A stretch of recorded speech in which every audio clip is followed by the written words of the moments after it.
വായുവിൻ്റെ ദൂഷിതം ചില പുകയ്ക്കലുകളുമൊക്കെ കൊണ്ട് അന്തരീക്ഷത്തിൽ നമുക്ക് മാറ്റിയെടുക്കാം. നമ്മുടെ മുറിക്കകത്തെ വായുവൊക്കെ ദൂഷിച്ചു കഴിഞ്ഞാൽ അല്പം കുന്തിരിക്കമൊക്കെ ഇട്ട് പുകച്ചാൽ കുറച്ച് ആ ദൂഷിതം ജനലൊക്കെ ഒന്ന് തുറന്നിട്ട് പുകച്ചു വിട്ടാൽ കുറേ ആ വായുവിൻ്റെ ദൂഷിതാവസ്ഥ മാറിക്കിട്ടും.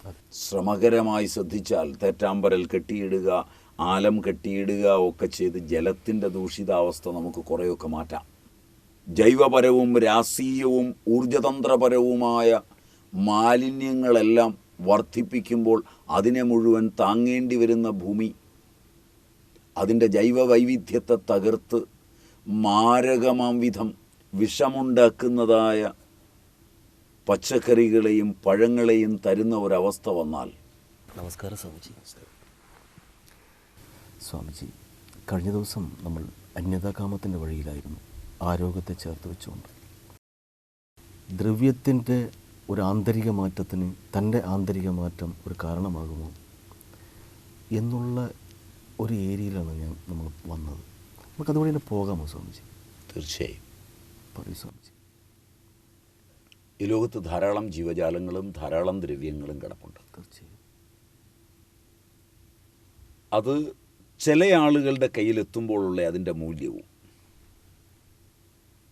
മറ്റു ചില ആളുകളുടെ കയ്യിലെത്തുമ്പോഴുള്ള അതിൻ്റെ മൂല്യവും ഒന്നാണോ? ഒരിക്കലുമല്ല സ്വാമിജി, വ്യത്യസ്തമാണ്. എങ്ങനെയാണ് മൂല്യം മാറുന്നത്? ഇപ്പോൾ പെട്ടെന്ന് ഒരു കോൺക്രീറ്റായിട്ട് എനിക്ക് അറിയില്ല, ഞാൻ പഠിക്കുകയാണ്. പെട്ടെന്ന് എൻ്റെ മനസ്സിൽ കടന്നു വരുന്നത് ഒരു കളിമണ്ണായി കിടക്കുന്നു. അപ്പോൾ കളിമണ്ണ് കയ്യിൽ കിട്ടുന്നൊരു ഒരു ശില്പിയാണെങ്കിൽ അയാളുടെ കാമനയെ ചേർത്ത് വെച്ചുകൊണ്ട് അതൊരു ശില്പമാക്കും. മറ്റൊരാൾക്കാണത് എങ്കിൽ ഒരുപക്ഷെ ഒരു കുടമുണ്ടാകും, മറ്റൊരാൾക്കാണെങ്കിൽ അത് എന്തെങ്കിലും എടുത്തിട്ട് എറിയാനായിരിക്കും. അങ്ങനെയുള്ളൊരു വൈവിധ്യം വരുന്നുണ്ട്. അപ്പോൾ ആ ഒരു മാറ്റം എന്നുള്ളൊരു പൊതു അറിവ് എന്നുള്ളതിനപ്പുറത്ത് അതൊരു ഭൗതികമായ ഒരു അറിവാണ്. ഈ അറിവിനപ്പുറത്ത് ഒരറിവുണ്ട് എന്ന് നമ്മളിപ്പോൾ പഠിക്കുകയാണ് സ്വാമിജി. അതിൻ്റെ രാസീയവും അതിൻ്റെ ഊർജപരവും അതിൻ്റെ ജൈവപരവുമായ ഘടനയിൽ മാറ്റം വരുമോ? മറ്റത് കാമം അതിന്മേലുണ്ടാക്കുന്നത്, മണ്ണ് കിടക്കുന്ന ഒരു സ്ഥലത്ത് പോയി ഒരു ചെടി കുഴിച്ചു വെച്ചാൽ അതിൽ നിന്ന് വിത്തുണ്ടാവുമെന്ന് കൃഷിക്കാരൻ കണ്ടുപിടിക്കും. തീർച്ചയായും ഇങ്ങനെയുള്ളൊരു നോളജ് അല്ലാതെ നമുക്ക് ഇങ്ങനെയുള്ള സ്വാമിജി പറഞ്ഞു വരുന്ന ആ ഏരിയയിൽ ഞാൻ നിരക്ഷരനാണ് സ്വാമിജി. അപ്പോൾ ആ ഒരു തലത്തിൽ ചിന്തിച്ചാൽ പറയൂ സ്വാമിജി. അതിൻ്റെ ഭൗതിക തലത്തിൽ ഒട്ടേറെ മാറ്റങ്ങൾ കാമം ഉണ്ടാക്കുന്നുണ്ട്. അത് എല്ലാവർക്കും അറിയാം. അത് ഇഷ്ടികയായി മാറുന്നുണ്ട്, കലമായി മാറുന്നുണ്ട്, കുഡ്യയായി മാറുന്നുണ്ട്, അത് മറ്റ് എന്താ പറയുക ശില്പങ്ങളും പരിപാടികളുമായി മാറുന്നുണ്ട്. അതിനകത്തുനിന്ന് കൃഷി ചെയ്ത് അതിൻ്റെ ജീവൻ ഉപയോഗിച്ച് നൂറുകണക്കിന് ആളുകൾക്ക് ഭക്ഷണമാക്കി മാറ്റുന്നുണ്ട്. ഇങ്ങനെ പലതരത്തിൽ അതിനെ മാറ്റിയെടുക്കാൻ പറ്റുന്നുണ്ട്. അതൊക്കെ വ്യക്തിയിലുള്ള കാമം അതിനെ ഉപയോഗിച്ച് രൂപാന്തരപ്പെടുത്തുന്ന ഭൗതിക സർജനത്തിൻ്റെ ഒരു ലോകമാണ്. അതേ സ്വാമിജി.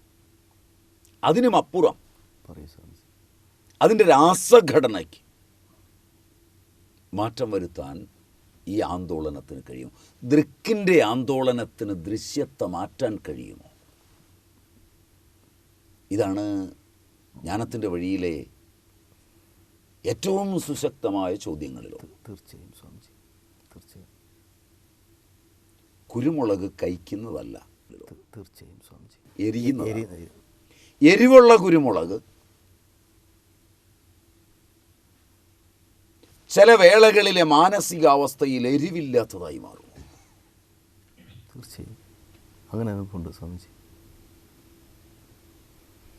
ഇപ്പോൾ പിന്നെ ഈ കുരുമുളകിൻ്റെ ഒരു പ്രയോഗത്തിൽ ഇപ്പോൾ ഈ വിഷം വന്നാൽ, വിഷം കടിച്ചാലൊക്കെ ഈ എരിവുണ്ടാവുക, എരിവില്ലാതിരിക്കുക, അപ്പോൾ വിഷം കയറുക, വിഷം കയറാതിരിക്കുക, ഓരോ ധാതുവിലുമുള്ള അളവെടുക്കുന്ന അങ്ങനെയുള്ളൊരു ഒരു കേട്ടറിവുണ്ട് സ്വാമിജി.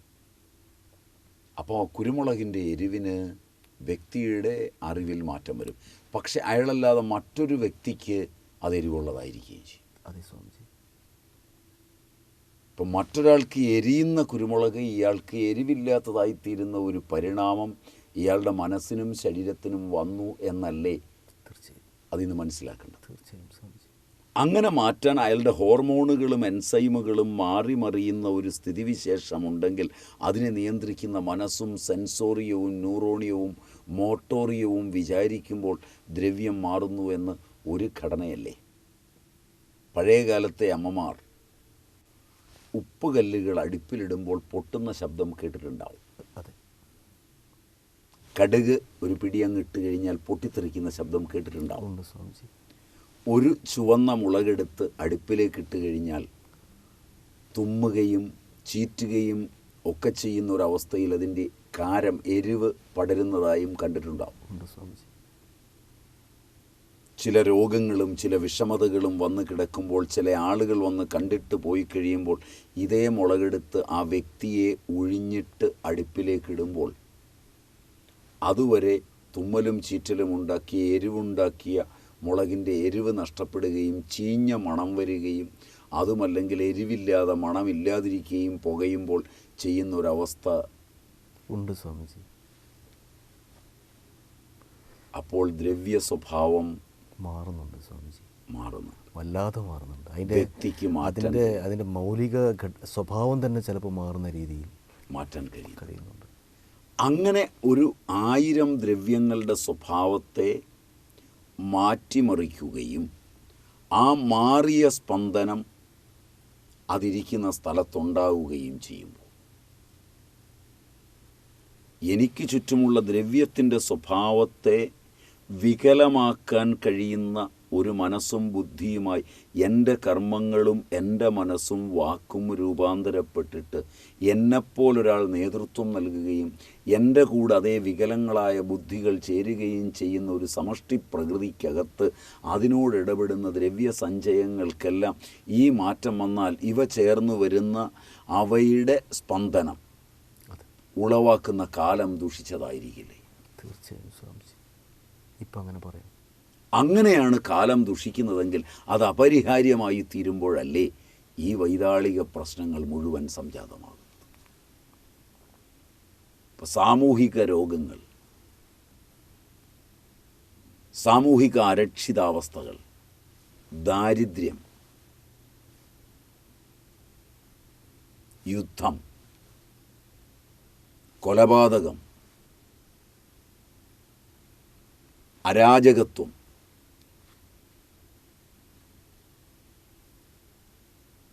ഇവയെല്ലാം പ്രകൃതിയിൽ സംജാതമാക്കുന്നത് വ്യക്തികാമം രൂപാന്തരപ്പെട്ട് രൂഢമൂലമായി ആ കാമത്തിനനുസരിച്ചുള്ള സ്പന്ദനങ്ങൾ ഹൃദയത്തിലും മസ്തിഷ്കത്തിലും ഇന്ദ്രിയങ്ങളിലും മനസ്സിലും ബാധിച്ച് മോചനത്തിൻ്റെ സിദ്ധാന്തങ്ങളെ മുഴുവൻ നഷ്ടപ്പെടുത്തി ധർമ്മം കളഞ്ഞുകുളിച്ച് കാമവും അർത്ഥവും മാത്രം ഇതിഹാസമാക്കി തീർത്ത് വ്യക്തികൾ ചേർന്ന് വളർന്നു വന്ന് അതിനനുഗുണമായി ദ്രവ്യസഞ്ചയങ്ങളുടെ സ്പന്ദനങ്ങളെ മാറ്റിമറിക്കുമ്പോൾ കാലം വികലമായി തീരുകയും ദ്രവ്യങ്ങളായ പൃഥ്വ്യപ്തേജോ വായുവാകാശങ്ങൾ വികലമായി തീരുകയും ആകാശം ദുഷിച്ച്, വായു ദുഷിച്ച്, ജലം ദുഷിച്ച്, പൃഥ്വി ദുഷിച്ച്, കാലം ദുഷിച്ച്, കാലം ദൂഷിതമായി അപരിഹാര്യമായി തീരുമ്പോൾ ഉണ്ടാകുന്ന ജനപദ ധ്വംസനങ്ങളുടെ വക്കിലല്ലേ മാനവൻ പലപ്പോഴും ചെന്നുപെടുന്നത്. പ്രാചീനരിൽ പ്രാചീനനായ ചരകൻ ജനപദധ്വംസനമെന്നൊരു അധ്യായം എഴുതിയിട്ടുണ്ട്.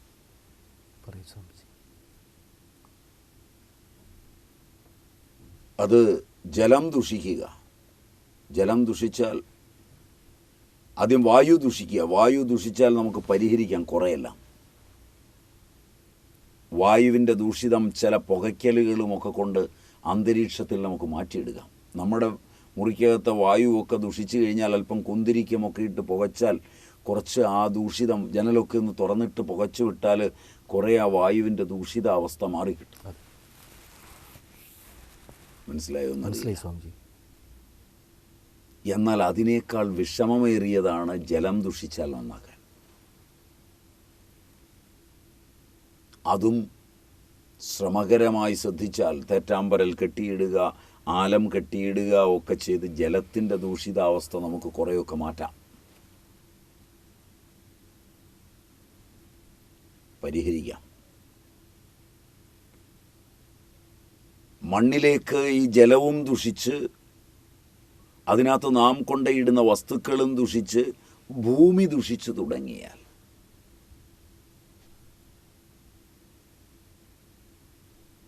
ഭൂമിയിൽ നിന്ന് വിഷം വമിപ്പിക്കുന്നതായ പച്ചക്കറികളും പഴങ്ങളും ഉണ്ടായി തുടങ്ങിയാൽ ശാസ്ത്രത്തോടുള്ള അമിത പ്രതിപത്തി കൊണ്ട് ജൈവപരവും രാഷ്ട്രീയവും ഊർജതന്ത്രപരവുമായ മാലിന്യങ്ങളെല്ലാം വർദ്ധിപ്പിക്കുമ്പോൾ അതിനെ മുഴുവൻ താങ്ങേണ്ടി വരുന്ന ഭൂമി അതിൻ്റെ ജൈവ വൈവിധ്യത്തെ തകർത്ത് മാരകമാം വിധം വിഷമുണ്ടാക്കുന്നതായ പച്ചക്കറികളെയും പഴങ്ങളെയും തരുന്ന ഒരവസ്ഥ വന്നാൽ വായുവിനെ ദുഷിപ്പിക്കുന്ന രാസ വ്യവസായശാലകളും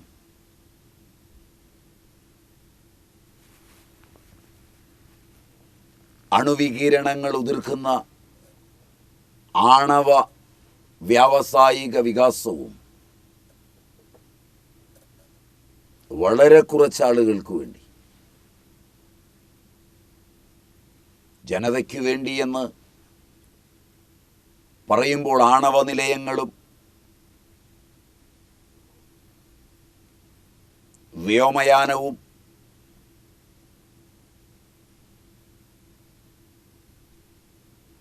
അതുപോലെ തന്നെ ഇന്ന് കാണുന്ന വ്യാവസായിക പുരോഗതിയുടെ ഫലമായി വന്നിട്ടുള്ള സുഖഭോഗങ്ങളും ആലസ്യമാണ്ട ഒരു ഉപരിവർഗം ഭൂമിയെയും അധിവാസ വ്യവസ്ഥയെയും സാധാരണ ജനത്തെയും നിരാകരിച്ചുകൊണ്ട് നടത്തുന്ന ഒരു അഭ്യാസ കാഴ്ച മാത്രമല്ലേ? ശാസ്ത്ര സാങ്കേതിക വിദ്യകളുടെ ഈ വളർച്ച കുറേ ഗവേഷക പ്രമാണിമാരുടെ ബൗദ്ധികമായ സർജനത്തെ ചരിത്രത്തിൽ രേഖപ്പെടുത്തി വെച്ച് കണ്ടെത്തലുകളുടെ പേരിൽ അവർ അമരന്മാരായിത്തീരാനുള്ളതല്ലാതെ വേറൊന്നുമല്ല അവരെ സംബന്ധിച്ച്.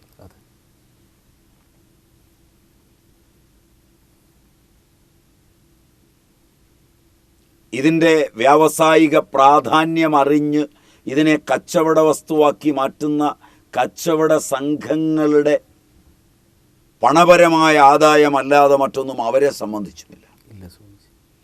ഇതിൻ്റെ ഉപഭോക്താക്കളോ വിരലിലെണ്ണാവുന്നവർ മാത്രവുമാണ്. ശരിയല്ല? ശരിയാണ് സ്വാമിജി. അതിന്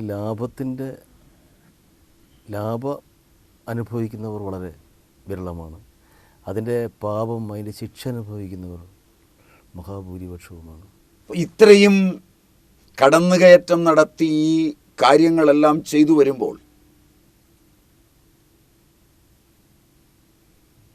അവർ നശിപ്പിക്കുന്ന മണ്ണ്,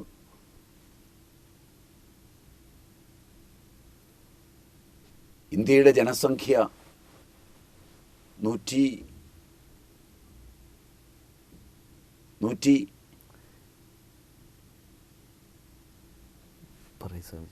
കോടിക്ക് മുകളിലാണ് പുതിയ കണക്കനുസരിച്ച്. എത്ര ശതമാനം റബ്ബർ കർഷകരുണ്ട്?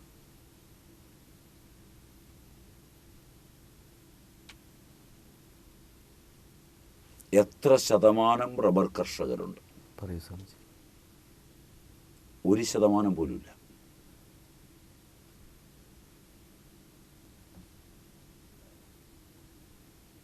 ഒരു ശതമാനം പോലുമില്ല. എത്ര ഉദ്യോഗസ്ഥരെ ഈ വ്യാവസായിക കൃഷിക്ക് വേണ്ടി തീറ്റിപ്പോറ്റുന്നുണ്ട്? എത്ര സ്ഥാപനങ്ങൾ ഇതിൻ്റെ പേരിൽ തലയുയർത്തി പിടിച്ചു നിൽപ്പുണ്ട്?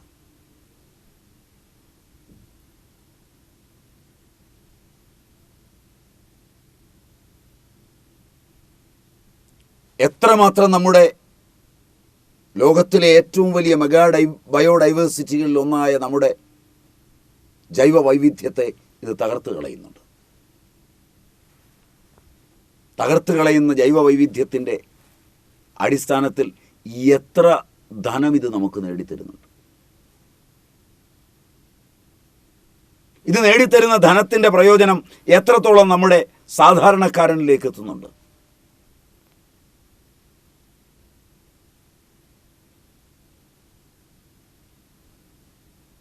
വ്യാവസായിക കൃഷിയുടെ വികാസം അത് ചെയ്യുന്നവൻ്റെ ദുരമൂക്കാനും മണ്ണിനോടുള്ളവൻ്റെ ബന്ധം കളയാനും സമസൃഷ്ടങ്ങളോടും സഹജീവികളോടുമുള്ള അവൻ്റെ പെരുമാറ്റ വൈശിഷ്ട്യം മുഴുവൻ കളഞ്ഞു കുളിക്കുവാനും സഹായിച്ചുകൊണ്ടാണ് അല്പമാത്രമായ ധനം അവന് നേടിക്കൊടുക്കുന്നതെങ്കിൽ ആ ധനത്തിൽ നിന്നാണ് ദുരമൂത്ത അവൻ ഹിംസയിലേക്കും മറ്റുള്ളതിലേക്കും അധികാരങ്ങൾ പിടിച്ചുപറ്റുന്നതിലേക്കും വരച്ചെല്ലുവാനും അധികാരത്തിലിരുന്നു കൊണ്ട് രാജാക്കന്മാർ പറഞ്ഞതിനേക്കാൾ നിഷ്ഠൂരമായി ജനതയോട് സംസാരിക്കാൻ ഇടയാകുന്നതെങ്കിൽ ഈ വ്യാവസായിക കൃഷി നമ്മുടെ സാമ്രാജ്യത്തിൻ്റെ, നമ്മുടെ രാജ്യത്തിൻ്റെ, നമ്മുടെ ജനതയുടെ സാംസ്കാരിക വിഭൂതികളെയെല്ലാം കൊന്നു തിന്നുന്നതാണ്. വ്യാവസായിക പുരോഗതിയുടെയും സാങ്കേതിക വിദ്യയുടെയും ശാസ്ത്രത്തിൻ്റെയും ലോകങ്ങളിലൂടെ പോകുമ്പോൾ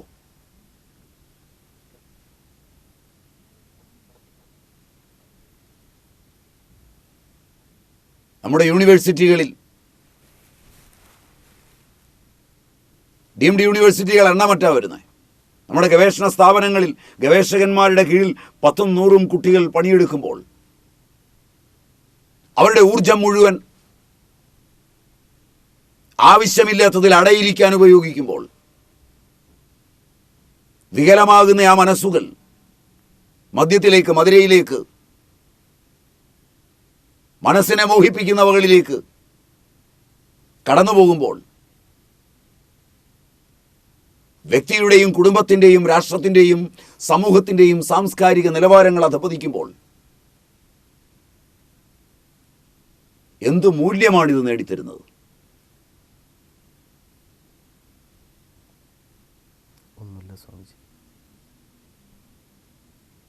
റബ്ബർ നമ്മൾ മുമ്പും പറഞ്ഞിട്ടുണ്ട്. ഉണ്ട് തീർച്ചയായും നമ്മൾ അതിനെ ബേസ് ചെയ്തിട്ട് ഒരുപാട് കാര്യങ്ങൾ പറഞ്ഞിട്ടുണ്ട്.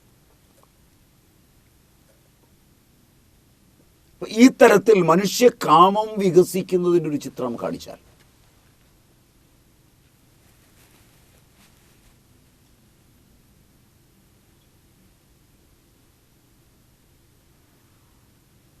വ്യക്തി എന്ന നിലയിൽ ഒരു വ്യക്തിക്ക് പോലും മറ്റൊരാളോട് ചെന്ന് പെട്ടെന്ന് ഏറ്റുമുട്ടാനോ ഒരു അധർമ്മം കാണിക്കാനോ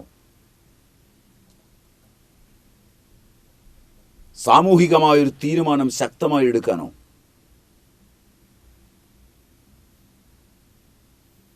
പറ്റാറില്ല. അതിശക്തമായ ശാസ്ത്രം സംഭാവന ചെയ്ത ആരോ അടയിരുന്ന് കണ്ടുപിടിച്ച ഒരു ബോംബോ, ഒരു കത്തി മുതൽ ബോംബ് വരെയുള്ള സാധനങ്ങൾ എന്തെങ്കിലും ബലം കൊടുക്കാൻ അവൻ്റെ കയ്യിൽ കിട്ടിയാൽ അവൻ്റെ ഉള്ളിലെ കാമവും ഈ വസ്തുവുമായി ചേരുകയും ഈ വസ്തു കാമം കൊണ്ട് അങ്കിതമാകുന്നതോടുകൂടി ഹിംസയ്ക്കും വിനാശങ്ങൾക്കും വഴിയായി മാറുന്നു. ദ്രവ്യം എങ്ങനെ മാറുന്നു എന്ന് ചിന്തിച്ചു നോക്കൂ. വളരെ നെഗറ്റീവായിട്ട് അതിനെ നമ്മൾ കാമം കൊണ്ട് മാറ്റിയെടുക്കാൻ നമുക്ക് പറ്റുന്നു എന്നൊരു പാടല്ലേ സ്വാമിജി? തീർച്ചയാണ് സ്വാമിജി. എത്ര പഠിപ്പുള്ളവനും അതെ. നേരത്തെ സ്വാമിജി മറ്റൊരു സ്ഥലത്ത് പറഞ്ഞതുപോലെ നമ്മുടെ കാമനയുടെ പ്രബലത കാരണം നമ്മൾ ഈ ഉപയോഗിക്കുന്ന വസ്തുക്കൾ സമർത്ഥമായി ഉപയോഗിക്കുക എന്നുള്ളൊരു തലത്തിലേക്ക് വളരെ ഇതായിട്ട് വളർന്നിരിക്കുകയാണ് സ്വാമിജി. അണുബോംബുകൾ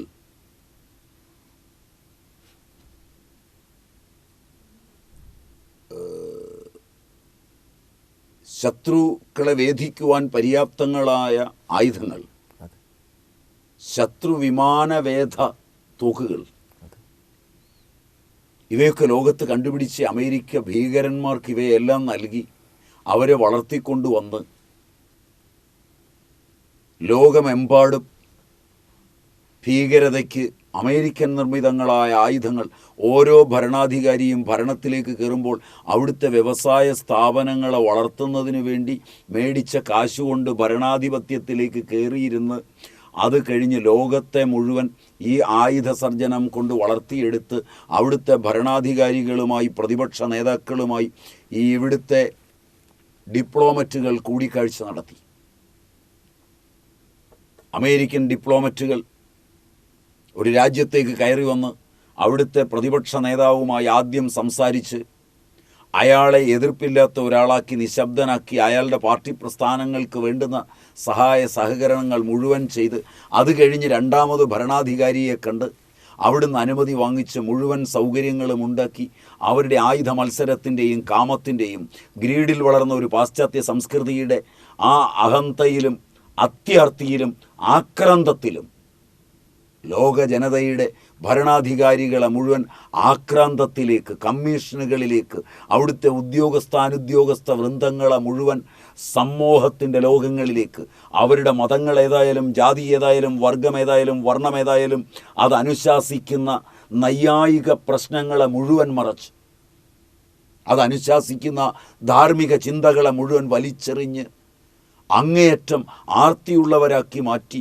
ഇവരെറിഞ്ഞു കൊടുക്കുന്ന അവൻ്റെ പിച്ചച്ചട്ടിയിലേക്ക് എറിയുന്ന പിച്ചക്കാശിനു വേണ്ടി രാജ്യത്തെയും ജനതയെയും വിറ്റുകളയുന്ന ഒരവസ്ഥയിൽ അവൻ്റെ ഭീകര പ്രവർത്തനം മതത്തിൻ്റെ മേൽ, ജാതിയുടെ മേൽ, വർഗത്തിൻ്റെ മേൽ അടിച്ചേൽപ്പിച്ച് വളർത്തിക്കൊണ്ടുവന്ന് അവസാനം അത് അവനുകൂടി ഭീഷണിയാകുമ്പോൾ അതിനെ പരസ്യമായി വധിച്ച് ഞങ്ങൾ കേമന്മാരാണെന്ന് പറയുന്ന ഒരവസ്ഥയിലേക്ക് മാറുന്ന ഈ സംസ്കൃതമല്ലാത്ത, സംസ്കാരമില്ലാത്ത, ഏറ്റവും വികൃതവും വൃത്തിഹീനവുമായ ഒരു ജീവിതം ലോകത്തെ മുഴുവൻ പഠിപ്പിച്ചെടുക്കുകയാണ് ഇന്ന് നാം ചെയ്യുന്നത്.